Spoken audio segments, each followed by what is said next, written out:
Hi viewers, good afternoon. Welcome to Smart Investor. ప్రధానంగా ఈ రోజు మార్కెట్స్ లో కూడా ఒక సెల్ ఆఫ్ కనిపిస్తుంది.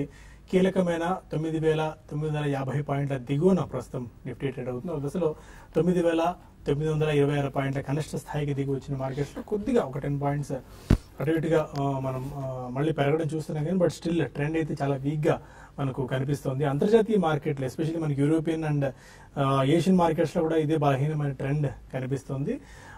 దీనితో దేశీయంగా డొమెస్టిక్ గా మనకున్న కొన్ని వీక్ మూమెంట్స్ కి గ్లోబల్ క్యూస్ కూడా తోడయ్యాయి. దాంతో ఈ వీక్నెస్ ఇలాగే కంటిన్యూ అవుతుంది. అయితే 9950 లెవెల్స్ దిగువన ఇవాళ ఏమన్నా క్లోజ్ అవుతుందా అన్నది కూడా మనం వేచి చూడాల్సిన అంశం కనిపిస్తుంది. ఒకవేళ అదే కనుక జరిగితే మేబీ మళ్ళీ 9900 పాయింట్స్ ని టెస్ట్ చేసే అవకాశం కూడా మనకు చాలా స్పష్టంగా కనిపిస్తుంది. ఇవాళ దాదాపు అన్ని రంగాల షేర్స్ లో కూడా మనకు సెల్ ఆఫ్ కనిపిస్తుంది. ఎస్పెషల్లీ హెల్త్ కేర్ చాలా వీక్ గా ఉంది. వాళ్ళ హెల్త్ కేర్ ఇండెక్స్ బాగా వీక్ గా ఉంది. బ్యాంక్ నిఫ్టీలో స్టిల్ ఇంకా సెల్ ఆఫ్ కనిపిస్తుంది. బ్యాంక్ నిఫ్టీ 150 పాయింట్ల నష్టంతో 24450 పాయింట్ల దగ్గర ట్రేడ్ అవుతుంది. ఇది కూడా 24500 పాయింట్ల లెవెల్ బ్రేక్ చేయడం మనం చూస్తున్నాము. ఆటో బ్యాక్ బాగా వీక్ గా కనిపిస్తుంది. వీటితో మనం నిన్నటిని చూస్తున్నాము మిడ్ అండ్ స్మాల్ క్యాప్స్ లో కొద్దిగా కాదు ఎక్కువ అమ్మకాలు ఒత్తిడి రావడానికి. ఎందుకంటే 331 షెల్ కంపెనీస్ మీద బ్లాంకెట్ బ్యాన్ విధిస్తూ ఎక్స్చేంజ్ నిర్ణయం తీసుకున్నాయి. వీటిని గ్రూప్ మార్చి నెలలో కేవలం ఒకే ఒక్క రోజు దట్టు ఫస్ట్ మండే ట్రేడింగ్ జరగాలని నిర్ణయం తీసుకున్నాయి. అయితే కొద్దిసేపటి క్రితం ఒక న్యూస్ మనం బ్రేక్ అవడం చూస్తున్నాము. ఒక నిర్ణయం తీసుకున్న తర్వాత పశ్చాత్తాపడే పరిస్థితి ఉన్నట్టు కనిపిస్తుంది. ఎందుకంటే SFIO, IT and department of revenue intelligence DRIC ఇలా ఆర్థిక శాఖతో ముడిపడిన చాలా శాఖల నుంచి అందిన సమాచారం ప్రకారం సెబీకి నిర్ణయం ఈ సమాచారం అందింది. అప్పుడు సెబీ ఎక్స్చేంజ్లకు ఇన్ఫర్మేషన్ పాస్ చేయడం చూసాము. అయితే ఆ 331 కంపెనీల్లో కొన్ని కంపెనీస్ ఫండమెంటల్ గా స్ట్రెంగ్త్ ఉన్నవి, క్రమంగా ఇన్కమ్ ట్యాక్స్ కడుతున్నవి అండ్ కొద్ది గొప్ప డీసెంట్ సెట్ ఆఫ్ మేనేజ్మెంట్ ఉన్న కంపెనీస్ ఉన్నాయి. వాటి మీద కూడా ట్రేడింగ్ బ్యాన్ విధించడం అనేది ఒక రకంగా చాలా తీవ్ర స్థాయిలో సెబీ విమర్శలను ఎత్తుకుంది. దానివల్ల ఈ రోజు ఒక నిర్ణయం మేబీ 1 or 2 days లో ఒక నిర్ణయం వెలువడొచ్చు. ఒక 1 week or 10 days లో ఒక 11 కంపెనీల మీద ఆ ట్రేడింగ్ బ్యాన్ ఎత్తివేయచ్చు అన్న సూచనలు అన్న సమాచారం మనకు అందుతుంది. అయితే ఆ 11 కంపెనీలు ఏవి అన్నవి ఇప్పటిదాకా మనకి ఇంకా సమాచారం రాలేదు. కానీ మోస్ట్లీ 10 to 11 కంపెనీస్ మీద అయితే కొద్ది రోజుల్లోనే ట్రేడింగ్ నిషేధాన్ని ఏదైతే ఉందో దాన్ని సడలించే యోచనలో సెబీ ఉన్నట్టు కనిపిస్తుంది. అండ్ ఇవాళ 52 వాళ్ళ గరిష్ట టచ్ చేసిన స్టాక్స్ 22 ఉంటే 52 వాళ్ళ కనిష్ట టచ్ చేసిన స్టాక్స్ 70 దాకా ఉన్నాయి. దీన్ని బట్టి అర్థం చేసుకోవాలి ట్రెండ్ కొద్దిగా వీక్ అవుతుంది. 10,000 పాయింట్లు దాటిన తర్వాత ఆ స్థాయిలో స్ట్రెంగ్త్ మనకు అప్ సైడ్ కనిపించట్లేదని 52 వీక్ లో టచ్ చేసిన స్టాక్స్ లో అజంతా ఫార్మా రెగ్యులర్ గా వినిపిస్తున్న పేరు, AstraZeneca, B F fertilities, doctor Reddy's 2040 levels కి వచ్చింది. Maybe 2000 levels down side break చేసినా ఆశ్చర్యపోవాల్సిన పని లేదు. బ్లూ డాట్, Indo count, HDL, Lupin, Madhucon, MIC electronics, NDTV, Sintex plastics నేను లిస్ట్ అయిన కంపెనీలో కూడా వీక్నెస్ కనిపిస్తుంది. సన్ ఫార్మా, టీవీ టుడే ఇవన్నీ 52 వీక్ లో టచ్ చేసిన స్టాక్స్ లిస్ట్ లో ఉన్నాయి. అయితే నిన్న హెచ్డిఎల్ లో బాగా సెల్ ఆఫ్ రావడం మనం చూసాం. దీనిలో కొద్దిగా రికవరీ కనిపించింది. హెచ్డిఎల్ లో 9% గెయిన్స్ తో స్టాక్ ట్రేడ్ అవుతుంది. ఎడిల్వైజ్ 6% గెయిన్స్ తో, బ్యాంక్ ఆఫ్ ఇండియా 4% గెయిన్స్ తో, రిలయన్స్ క్యాపిటల్, V2 రిటైల్ 19% దాకా లాభపడింది. ఇవాళ మేఘమణి ఆర్గానిక్స్ 9%, గ్రోవర్ అండ్ వీల్ 9% దాకా గెయిన్ అవడం చూస్తున్నాం. ఇక నాట్కో ఫార్మా 8% నష్టపోయింది. సింటెక్స్ ఇండస్ట్రీస్ 6% నష్టపోయింది. 30 రూపాయల దిగువకు వచ్చేసింది స్టాక్. క్యాడిలా, చెన్నై పెట్రో, కావేరీ, సియట్ లాంటి స్టాక్స్ అన్ని 4 to 5% దాకా నష్టపోయాయి. దివీస్ కూడా RSWM 9% నష్టపోయింది. పాలరైట్ టెక్నాలజీస్ నిన్న ఇవాళ కలిసి ఆల్మోస్ట్ 15% దాకా స్టాక్ నష్టపోయింది. ఫార్మా ప్యాక్ అంతా వీక్ గా ఉంది. క్యాడిలా, క్యాపిటల్ పాయింట్, దివీస్, నాట్కో, స్ట్రైట్స్, సెషన్, Aurobindo Pharma, you name it sector లో అన్ని స్టాక్స్ నష్టాల్లో ఉన్నాయి. ఒకటి రూపీ చాలా స్ట్రెంగ్త్ అవుతుంది. యుఎస్ఎఫ్డిఏ కన్సర్న్స్ ఎలా ఎటు ఉన్నాయి మనకి అండ్ రిజల్ట్స్ కూడా వీక్ గా ఈ కంపెనీస్ అన్ని పోస్ట్ చేసిన నేపథ్యంలో ఈ ట్రెండ్ కనిపిస్తుంది. ఇది ఇప్పుడు దాకా ఉన్న ఓవరాల్ మార్కెట్ పిక్చర్. అనలిస్ట్ ఏమనుకుంటున్నారు అడిగి తెలుసుకుందాం. Good afternoon both of you sir. కీలకమైన జంక్చర్ లో మనం ఉన్నాము. నిన్న వచ్చిన ఒక మేజర్ న్యూస్ మార్కెట్స్ షిఫ్ట్ చేసింది. కీలకమైన లెవెల్స్ ని బ్రేక్ చేసి కూడా మనం డౌన్ సైడ్ వస్తున్నాం. 9950 లెవెల్ దిగువన ట్రేడ్ అవుతుంది. మేబీ ఒకవేళ 9950 బిలో ఆర్ 9900 బిలో కనుక నిఫ్టీ వస్తే డౌన్ సైడ్ ఎంతవరకు మనకు ఇంకా వెళ్లే ప్రమాదం ఉంది? మార్కెట్ ప్రస్తుతానికి అయితే ఒక షార్ట్ టర్మ్ కరెక్షన్ ట్రెండ్ లో ఉందనుకోవచ్చు. అంత క్రితం కూడా చూస్తే కనుక 10,100 దాటిన తర్వాత మార్కెట్ ఓవర్ బాట్ పొజిషన్ లోకి వెళ్ళటము, ఆ తర్వాత ఇండికేటర్స్ అన్ని కూడా కొంచెం నెగటివ్ డైవర్జెన్స్ చూపించడంతో మార్కెట్ లో చూస్తే కనుక అప్పటికే వాల్యుయేషన్స్ కూడా బాగా స్ట్రెచ్ అయిపోయినట్టు కూడా చాలా వార్తలు వింటున్నాము. దాంతో మనకి హై లెవెల్లో కొంచెం ఒక ఇన్స్టిట్యూషనల్ సెల్లింగ్ ప్రెషర్ కంటే బయింగ్ సపోర్ట్ కూడా ఆగడంతో మార్కెట్ లో కొంచెం ఒక కరెక్షన్ ట్రెండ్ అనేది మొదలైంది. మార్కెట్ ఈ వారం చూస్తే కనుక బాగా స్ట్రాంగ్ కరెక్షన్ వచ్చింది అనుకోవచ్చు. కానీ టెక్నికల్ గా చూస్తే కనుక ఈ లాస్ట్ 1 వీక్ గా వచ్చిన ఒక 200-250 పాయింట్స్ నిఫ్టీలో వచ్చిన కరెక్షన్ ఒక మైనర్ కరెక్షన్ అనుకోవచ్చు. టెక్నికల్ గా ఇది ఒక నార్మల్ హెల్తీ రియాక్షన్ అనుకోవచ్చు. ఇది మార్కెట్ లో రావాల్సిన ఒక ఫస్ట్ లెగ్ ఆఫ్ కరెక్షన్ అనుకోవచ్చు. సో ఈ కరెక్షన్ కి టార్గెట్ 9,900 దగ్గర సపోర్ట్ ఉంది కాబట్టి ఈ 9900 దగ్గర ఈ కరెక్షన్ ఆగే అవకాశాలు కనిపిస్తుంది. బహుశా మార్కెట్ ఇవాళ రేపు ఒకసారి పరీక్షించి ఈ లెవెల్లో కొంచెం కన్సాలిడేషన్ అయ్యి కొంతకాలం రీబౌండ్ అయ్యే అవకాశాలు కనిపిస్తుంది. అలాగే బ్యాంక్ నిఫ్టీలో కూడా చూస్తే కనుక 24,400 దగ్గర చాలా స్ట్రాంగ్ సపోర్ట్ ఉంది. ఈ లెవెల్లో కూడా కొంచెం రికవరీ వచ్చే అవకాశాలు కనిపిస్తుంది. కాకపోతే మార్కెట్ ఫర్దర్ అప్ ట్రెండ్ లోకి వెళ్ళాలంటే కనుక ఈ లెవెల్లో 9,900 దగ్గర ఒక 2-3 రోజులు కన్సాలిడేషన్ అయ్యి డే హై దగ్గర స్ట్రాంగ్ గా క్లోజ్ అవుతే అప్పుడు టెక్నికల్ గా ఒక అప్వర్డ్ రివర్సల్ బార్ వచ్చినట్టు అనుకోవచ్చు. అలా కాకుండా ఏమైనా కొంచెం కన్సాలిడేషన్ లో కనుక వీక్ కన్సాలిడేషన్ చూసి వీక్ ప్యాటర్న్ ఏర్పడి ఈ 9,900 బ్రేక్ అయ్యి దాని కింద క్లోజ్ అవుతే మార్కెట్ లో కరెక్షన్ మరింత తీవ్రమవుతుంది. ఒకవేళ 9,900 కింద కనుక క్లోజ్ అవుతే నెక్స్ట్ ఫేజ్ అంటే second leg of down trend లోకి మార్కెట్ వెళ్లే అవకాశాలు కనిపిస్తుంది. కానీ ఇప్పటికే మనం ఒకసారి గమనిస్తే ఈ ఫస్ట్ లెగ్ ఆఫ్ కరెక్షన్ లోనే మిడ్ క్యాప్ స్మాల్ క్యాప్ లో చాలా కరెక్షన్ రావడం మనం చూసాము. ఇవాళ కూడా ఇంచుమించు ఒక 1% వరకు పడింది. ఇన్ఫాక్ట్ మార్కెట్ పెరుగుతున్నప్పుడే 10,000 దాటినప్పుడే మనకి మిడ్ క్యాప్ స్మాల్ క్యాప్ లో కూడా అక్కడక్కడ కొన్ని స్పెసిఫిక్ స్టాక్స్ లో కరెక్షన్ లోకి వెళ్ళటం మనం చూసాము. మార్కెట్ రివర్స్ అయినప్పుడు ఈ సెక్టర్ లో స్టాక్స్ అని కూడా బాగా పట్టడం చూసాం.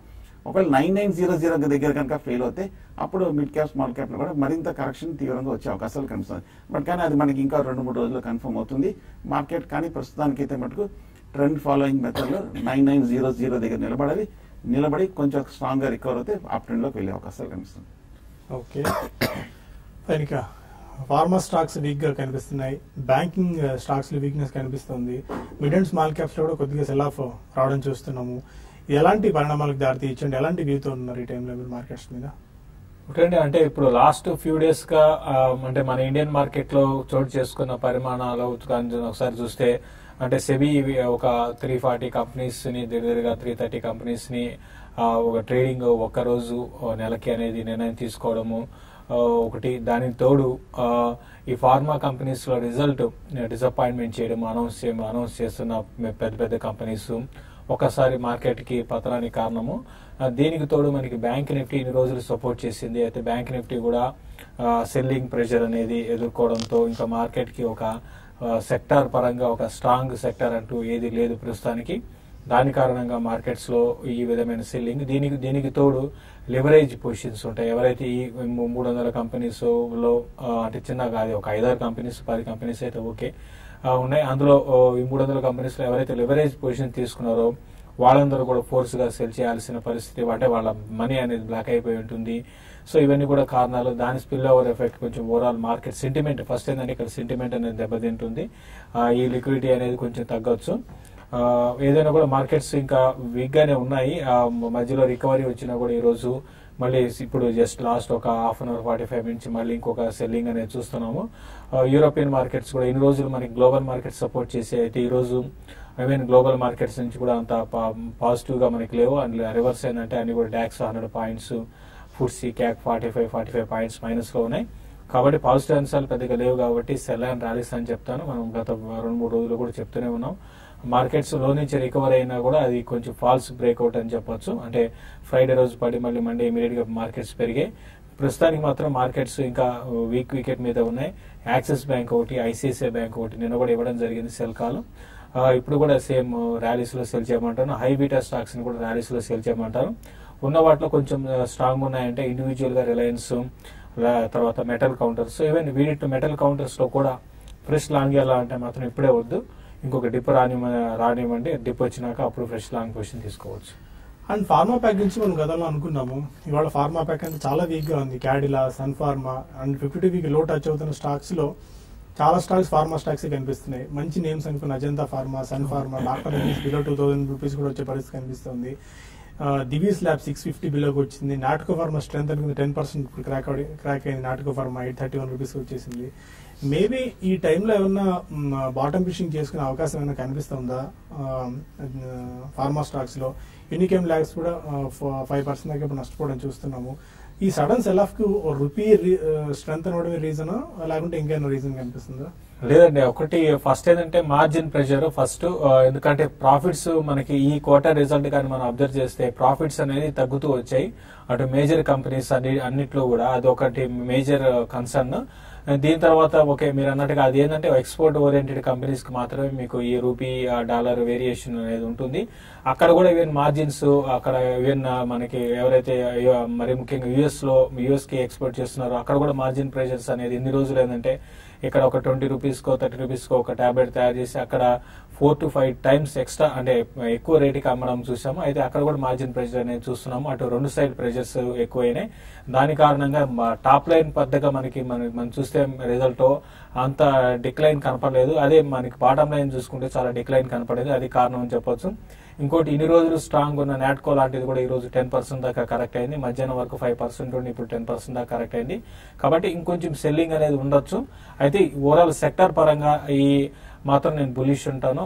ఈ నెక్స్ట్ ఒక 2 ఏళ్ళకి ఉద్దేశం ఉంటే ఈ కరెక్షన్స్ లో గ్లెన్మార్క్ ఫార్మా లాంటి దాన్ని, క్యాడిలా లాంటి దాన్ని లాంగ్ టర్మ్ కోసం పిక్ చేసుకోవచ్చు. కొంతమంది కాల్స్ లైన్ లో ఉన్నారు. హైదరాబాద్ నుంచి సంధ్యారాణి ఫస్ట్ కాల్. హలో, అడగండి సంధ్య గారు. చెప్పండి, క్వశ్చన్ అడగండి.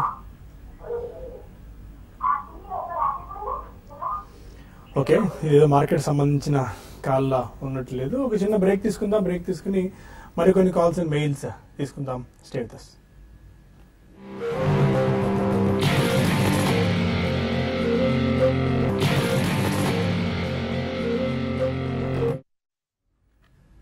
Welcome back to smart investor. మరి కొంతమంది కాలర్స్ లైన్ లో ఉన్నారు. గుంటూరు నుంచి అచ్యుత్ ఫస్ట్ కాలర్. హలో, అడగండి అచ్యుత్. స్టాక్ అడగండి. ఏ stock? NCL cement. NCL. Okay, తీసుకుందాం అనుకుంటున్నారా? తీసుకున్నానండి 2020లో. Okay okay, NCL. ఒకటి ఎన్సిఎల్ సిమెంట్ మంచిదేనండి. మనం రిపీటెడ్ చెప్తూనే ఉన్నాము. మంచి కంపెనీ, ఫండమెంటల్ పరంగా చాలా స్ట్రాంగ్ ఉంది. మీరు ఒకటి గమనించాలి, నిన్న ఈ రోజు మిడ్ క్యాప్ లో మేహం అంటే హెవీ సెల్లింగ్ అనేది చూసామండి. అయినా కూడా ఎన్సిఎల్ లో 2 ఇంకా 1%, 1.5% మైనస్ లోనే ఉంది. అంటే ఏంటంటే ఫండమెంటల్ గా చాలా స్ట్రాంగ్ అయ్యింది ఈ కంపెనీ. లాస్ట్ ఒక 1.5 year లో ఇంప్రూవ్మెంట్ అనేది కనపడింది. కాబట్టి ఇన్వెస్ట్మెంట్ కి హోల్డ్ చేయండి. ఇన్ఫ్రా రిలేటెడ్ సెక్టర్స్ అన్నమాట ఇవన్నీ కూడా. కాబట్టి ఇన్ఫ్రా బాగుంటే ఆటోమేటిక్ గా ఈవెన్ దాన్ని బేస్ చేసుకుని సిమెంట్ ఇండస్ట్రీ కూడా బాగుంటుంది. కంపెనీ ఇంప్రూవ్మెంట్ ఉంది. మరి ముఖ్యంగా ప్రైస్ కరెక్షన్ అనేది అంటే సిమెంట్ ప్రైస్ ఏమాత్రం తగ్గటలేదు, ఎప్పటికప్పుడు పెరుగుతూనే ఉన్నాయి. ఇది పాజిటివ్ అంశము. హోల్డ్ చేయండి. అయితే ఇప్పుడు ఇమీడియట్ ట్రెండ్ మాత్రం వీక్ ఉండొచ్చు. 200 బిలో కూడా రావచ్చు. ఓవరాల్ గా ఇంకా లాంగ్ టర్మ్ ట్రెండ్ ఇంకా అప్ ట్రెండ్ ఉండాలంటే మాత్రం 220 పైన సస్టైన్ కాగలిగితే 280 to 320 దాకా నెక్స్ట్ ఒక 6 to 8 months లో పెరగడానికి అవకాశం ఉందండి. ఒంగోలు నుంచి చంద్రశేఖర్ మరో కాలర్. అడగండి చంద్రశేఖర్. హలో హలో, చెప్పండి చంద్రశేఖర్, వినిపిస్తుంది. నమస్తే sir. Bhushan steel, Jindal steel ఈ రెండు కరెంట్ ప్రైస్ మీద తీసుకోవచ్చా? భూషణ్ అండ్ జిందాల్ ఎంతకాలం హోల్డ్ చేద్దాం అనుకుంటున్నారు? Bhushan steel and Jindal steel. Bhushan steel పూర్తిగా అవాయిడ్ చేయండి. ఈ మధ్య చూసాము భూషణ్ స్టీల్ లో కూడా నెగటివ్ న్యూస్, నెగటివ్ కరెక్షన్ రావడం కూడా మనం చూసాము. సో టెక్నికల్ గా చూస్తే కనుక భూషణ్ స్టీల్ కూడా మనకి హై లెవెల్ నుంచి కరెక్షన్ రావడం కూడా చూస్తున్నాము. మనకి లాస్ట్ 1 year గా చూస్తే కనుక భూషణ్ స్టీల్ కూడా బాగా పెరగడం కూడా మనం చూసాము. ప్రస్తుతానికి అయితే మటుకు ఈ మెటల్ ప్యాక్ అని కూడా బాగా బులిష్ గా ఉన్నా కూడా భూషణ్ స్టీల్ మటుకు ప్రస్తుతం కొంచెం కరెక్షన్ ట్రెండ్ లోకి వెళ్లే అవకాశాలు కనిపిస్తుంది. జిందాల్ స్టీల్ చూస్తే కనుక చాలా స్ట్రాంగ్ గా కనిపిస్తుంది. మనకి 50-60 రూపాయల నుంచి లాస్ట్ 1 year గా లాంగ్ టర్మ్ లో చూస్తే కనుక బాగా అప్ మూవ్ లో ఉన్న స్టాక్. ఈ స్టాక్ ప్రస్తుతానికి హై లెవెల్ లో ప్రస్తుతానికి ఒక చిన్న స్వల్పపాటిగా కరెక్షన్ ట్రెండ్ లోకి వెళ్ళటం మనం చూస్తున్నాము. ప్రస్తుతానికి అయితే మటుకు నా ఉద్దేశము 150-160 దగ్గర రెసిస్టెన్స్ ఉంది. కాబట్టి ఈ స్టాక్ లో ఒక చిన్న కరెక్షన్ 120 లెవెల్స్ వరకు వెళ్లే అవకాశాలు కనిపిస్తుంది. బట్ ఓవరాల్ గా చూస్తే కనుక స్టీల్ కౌంటర్స్ అన్ని కూడా బాగా బులిష్ గా ఉంది. నెక్స్ట్ ర్యాలీలో స్టీల్ కూడా పెరిగే అవకాశాలు కనిపిస్తుంది. కాబట్టి ఒక చిన్న డిక్లైన్ లో 120 లెవెల్స్ లో మీరు తీసుకోవచ్చు జిందాల్ స్టీల్. హైదరాబాద్ నుంచి రమేష్ మరో కాలర్. అయ్యో నమస్కారం సార్. నమస్కారం రమేష్ గారు, చెప్పండి. సార్ నేను మొన్న 7వ తారీఖు నుండి బజాజ్ ఫైనాన్షియల్ సర్వీసెస్ 50 షేర్స్ తీసుకున్నానండి. Okay. 5445 రూపీస్ అండి. Okay. నేను సెకండ్ పాయింట్ లో యాడ్ చేసుకోమంటారా, ఇంకొంచెం వెయిట్ చేయమంటారా? కొంచెం లాంగ్ టర్మ్ కోసం అండి. నేను 3 years హోరైజన్ కోసం తీసుకున్నాను. 3+ అండి. Okay. చేసేది ఆన్సర్ చేయండి సార్. బజాజ్ ఫైనాన్షియల్ సర్వీసెస్ ఎంతలో తీసుకున్నాను? 5445 తీసుకున్నాను. ఇంకా యావరేజ్ చేసుకోవచ్చా? చూడండి, యావరేజ్ చేసుకోవచ్చండి. ఇది మీరు ఎవరి డిపోలో కూడా మీరు యావరేజ్ చేసుకునే స్టాకే. అయితే మీరు ఇప్పుడే కొంచెం ఆగమని చెప్తానండి. ఈ లెవెల్లో కాకుండా కొంచెం ఆగండి. ఓవరాల్ గా ఇది ఈ మధ్య కాలంలో మళ్ళీ ఎన్బిఎఫ్సి స్టాక్స్ అన్ని కూడా మళ్ళీ పెరగడం స్టార్ట్ అవుతున్నాయి. At the same time market లో లాస్ట్ 3 రోజులుగా చోటు చేసుకున్న పరిమాణాలు ఏంటంటే కొంచెం ఈ సెల్లింగ్ అనేది క్వాలిటీ స్టాక్స్ లో ఇన్ని రోజులు పడని స్టాక్స్ లో కూడా సెల్లింగ్ వస్తుంది. ఇప్పుడు ప్రస్తుతానికి 5200 ఇప్పుడు ఎగ్జాక్ట్ గా లెవెల్స్ లో ఉన్న దీనికి సపోర్ట్ అనేది కొంచెం ఉండొచ్చండి. అది కూడా బ్రేక్ అయ్యే అవకాశాలు ఎక్కువ ఉన్నాయి. కాబట్టి మీరు నెక్స్ట్ బయింగ్ పాయింట్ అంటే కొంచెం టైం ఇవ్వండి. కరెక్షన్ ఎంతవరకు వస్తుందో ఎగ్జాక్ట్ గా చెప్పలేము. అయితే ఇది మేజర్ కరెక్షన్ అయితే ఈ స్టాక్ లో ఉండకపోవచ్చు. 4 to 5% కరెక్షన్ మాత్రమే. అంటే ఇక్కడ 250 రూపీస్ టు 300 రూపీస్ మాత్రమే కరెక్షన్ ఉండొచ్చు. అయితే ఇది కూడా market subject to market conditions అండి. కాబట్టి కొంచెం వెయిట్ చేయండి. నెక్స్ట్ ఫ్యూ డేస్ లో మార్కెట్ స్టేబుల్ అయితే మీరు కొనుక్కోండి.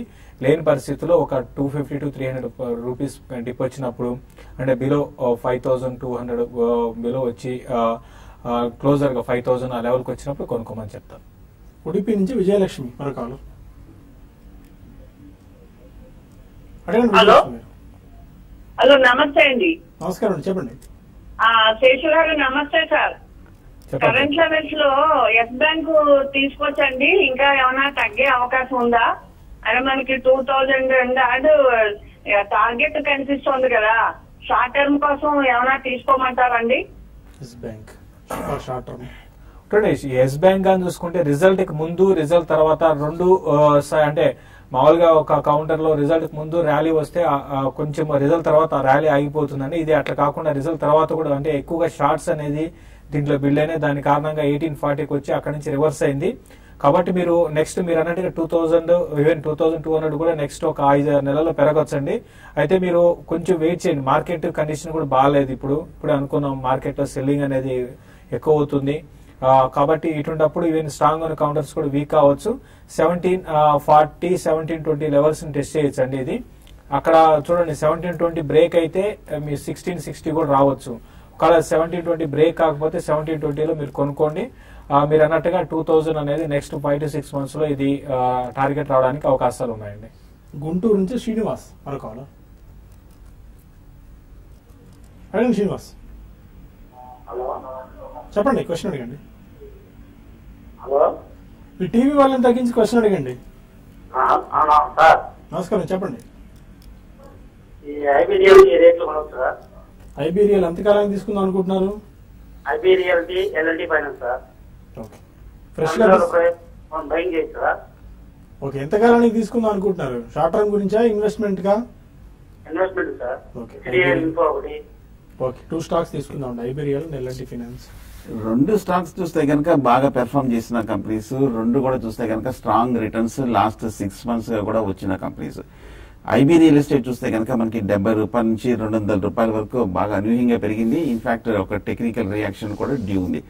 అలాగే మనకి ఎల్ఎన్టీ ఫైనాన్షియల్ హోల్డింగ్స్ కూడా చూస్తే కనుక 80 రూపాయల నుంచి 180 రూపాయల వరకు కంటిన్యూస్ గా పెరుగుతూ వస్తుంది. ఈ 2 స్టాక్స్ చూస్తే కనుక లాస్ట్ 1 or 2 weeks గా, లాస్ట్ 15-20 days గా మార్కెట్ లో ఒక రియాక్షన్ వస్తున్నప్పటికీ ఈ స్టాక్స్ మటుకు హై లెవెల్లో పటిష్టంగా ఉంది. కానీ ఈ లెవెల్లో చేసి ఎంటర్ అవుతే మటుకు కొంచెం వీక్ టైమింగ్ అవుతుంది. నా ఉద్దేశం 2 లాంగ్ టర్మ్ లో మంచి స్టాక్సే కాబట్టి ఈ కరెక్షన్ లో ఒక 10% కరెక్షన్ వచ్చాక తీసుకోవచ్చు 2 లాంగ్ టర్మ్ కోసం. హైదరాబాద్ నుంచి శ్రీహరి మరో కాలర్. హలో, గుడ్ ఆఫ్టర్నూన్ అండి. గుడ్ ఆఫ్టర్నూన్, చెప్పండి. ఇది IndusInd bank, RBL bank, Bajaj finance, Britannia ఇవన్నీ 50% ప్రాఫిట్స్ లో ఉన్నాయండి. ఓకే, ఇప్పుడు బుక్ చేసుకుని మొత్తం క్వాంటిటీ బుక్ చేసుకుని లో లెవెల్ లో ఎంట్రీ చేయమంటారా లేదా వెయిట్ చేయమంటారా? Okay, maybe that best strategy అవుతుంది. 50% ప్రాఫిట్స్ అంటే మంచి ప్రాఫిట్స్ లో ఉన్నారు. 4 స్టాక్స్ అటు ఫండమెంటల్ మంచి స్ట్రెంత్ ఉన్న స్టాక్స్.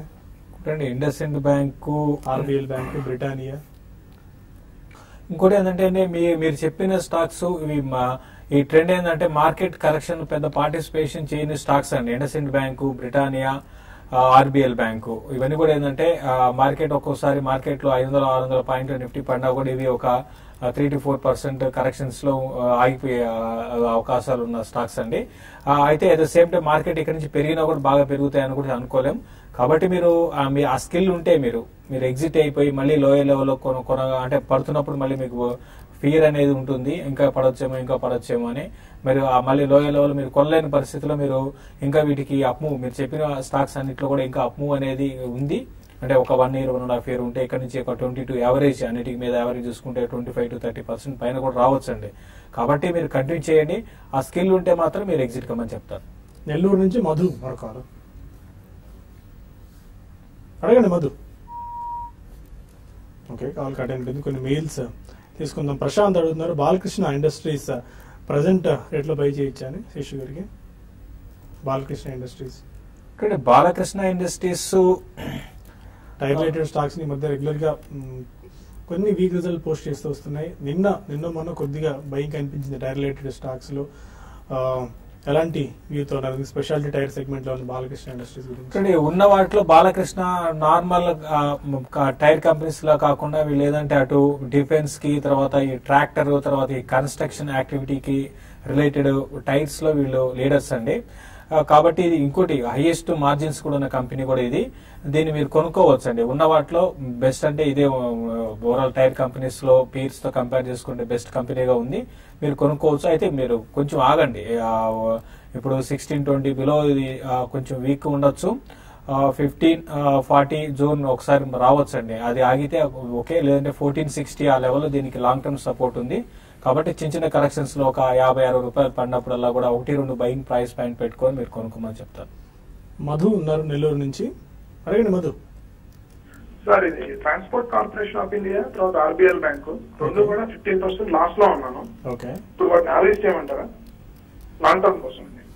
ఓకే, 15% కి యావరేజ్ చేయాల్సిన అవసరం కనిపిస్తుందా? ట్రాన్స్పోర్ట్ కార్పొరేషన్ ఈ లాస్ట్ 1 year గా బాగా పెరుగుతూ వచ్చింది. 150 రూపాయల నుంచి 350 రూపాయల వరకు ఇన్ఫాక్ట్ అవుట్ పెర్ఫార్మ్ చేసింది. ఒక నార్మల్ టెక్నికల్ రియాక్షన్ లోనే వెళ్ళటం మనం చూస్తున్నాము.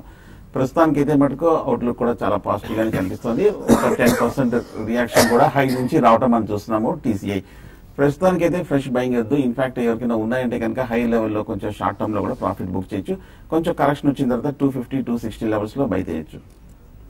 ఓకే, మనోజ్ అడుగుతున్నారు, డిహెచ్ఎఫ్ఎల్ కరెంట్ రేట్ లో 1 year టైం హోరైజన్ కోసం తీసుకోవచ్చా, అది ఇంకా వెయిట్ చేయొచ్చా? డిహెచ్ఎఫ్ఎల్ దివాన్ హౌసింగ్ కూడా చూస్తే కనుక 220-230 రూపాయల నుంచి 480 రూపాయల వరకు అనూహ్యంగా పెరిగింది. కానీ లాస్ట్ ఒక 1 month గా చూస్తే కనుక 470-480 దగ్గర ఒక మేజర్ టాప్ ఏర్పడింది. ఈ లెవెల్ దాటలేకపోతుంది. వీక్లీ చార్ట్ లో కూడా ఒక మీడియం టర్మ్ రెసిస్టెన్స్ ఉంది. కాబట్టి ఇండికేటర్స్ అన్ని కూడా నెగటివ్ డైవర్జెన్స్ చూపిస్తుంది. కాబట్టి షార్ట్ టర్మ్ లో ఒక కరెక్షన్ ట్రెండ్ వచ్చే అవకాశాలు కనిపిస్తుంది. ఒకవేళ 400-410 లెవెల్స్ కి వస్తే కనుక మేజర్ సపోర్ట్ ఉంది. కాబట్టి లాంగ్ టర్మ్ కూడా మంచి కంపెనీ కాబట్టి డిప్ లో తీసుకోవచ్చు. ప్రసాద్ రావు మెయిల్ చేశారు, నాట్కో ఫార్మా 125 షేర్స్ ఉన్నాయంట, 998 రూపీస్లో, 1000 రూపీస్లో పీక్ ప్రైస్ లో తీసుకున్నట్టున్నారు. అక్కడి నుంచి బాగా వీక్ అవుతూ వస్తుంది ఈ స్టాక్. ఈ టైంలో లాస్ బుక్ చేసుకుని ఎగ్జిట్ అవ్వచ్చా? ఆర్ కొంతమంది అనలిస్ట్ బయోకాన్, నాట్కో ఫార్మా పర్వాలేదు, కొద్దిగా బులిష్ గా ఉన్నారని దీంతో కూడా ఉన్నారు, ఏం చేయొచ్చు? ఒక స్టాకు అంటే పర్వాలేదంటే ఓకే, అంటే మిగతా వారితో కంపేర్ చేసుకుంటే కరెక్ట్ అనండి. బయోకాన్ ఒకటి, అంటే వీళ్ళు బిజినెస్ మోడల్ వేరు. బయోకాన్ విషయానికి వస్తే ఈవెన్ నాట్కో కూడా స్పెషాలిటీ డ్రగ్స్ లో ఉన్నారు. అయితే ఏదైనా కూడా ఒక లెవెల్ వరకే ఆగుతాయండి. ఒక లెవెల్ కట్ అయితే స్టాక్స్ విపరీతంగా పడతాయి. ఇప్పుడు Natco for example, Natco pharma ఈ రోజు 10% పడమే దానికి మనకి ఉదాహరణగా చెప్పొచ్చు. అయితే మీరు మరీ లాంగ్ టర్మ్ ఉద్దేశం ఉంటే మాత్రం మీరు దీన్ని ఏం చేయాలి, మరీ లాంగ్ టర్మ్ ఉద్దేశం ఉంటే హోల్డ్ చేయండి. షార్ట్ టర్మ్ వ్యూతో మాత్రం రియలిస్టిక్ ఎగ్జిట్ కాండి. ఓకే, ఇంకొక మెయిల్ తీసుకున్నాం. దానికంటే ముందు మార్కెట్స్ లో వీక్నెస్ బాగా కనిపిస్తుంది. ఆల్మోస్ట్ డేస్ లో దగ్గర ట్రేడ్ అవుతూ వస్తున్నాయి. మిడ్ క్యాప్ ఇండెక్స్ ఇంకా క్రాక్ అవుతుంది. 31,839 దగ్గర సెన్సెక్స్, అండ్ నిఫ్టీలో కూడా 9912 9913 లెవెల్స్ దగ్గర ట్రేడ్ అవుతుంది. బ్యాంక్ నిఫ్టీ 24,408 లెవెల్స్ దగ్గర. Any quick trading suggestion? Crack అవుతున్నా కూడా మార్కెట్ చూస్తే కనుక 9,900 కీలకమైన ఆ సపోర్ట్ లెవెల్ దగ్గరే ఉంది. కొన్నిసార్లు ఏమవుతుందంటే ఒక మేజర్ లెవెల్స్ కూడా ఫర్దర్ బ్రేక్ అయ్యి మళ్ళీ ఎమ్మడే కొంచెం రీబౌండ్ అవుతుంటుంది. సో అటువంటి సిచ్యువేషన్ కనుక ఇవాళ రేపు కనుక వచ్చిందంటే కనుక మార్కెట్లో ఒక పాజిటివ్ ట్రెండ్ అనుకోవచ్చు. కానీ ఇంకా 9,900కి ఇంకా ఒక 20 to 25 పాయింట్స్ దూరంలోనే ఉంది కాబట్టి బహుశా నెక్స్ట్ హాఫ్ అన్ అవర్ లో ఒకసారి టెస్ట్ చేసే అవకాశాలు ఉంది. ఇవాళ రేపు కనుక ఏమైనా 9900 పైన కనుక స్ట్రాంగ్ గా రికవర్ అయిందంటే ట్రెండ్ పాజిటివ్ గా ఉంటుంది. అప్పుడు కరెక్షన్ ట్రెండ్ ఆగే అవకాశాలు కనిపిస్తుంది. ఓకే, మనకి ఇంకా TV5 న్యూస్ లో సమయం మించిపోతుంది. TV5 మనీలో కలుద్దాం.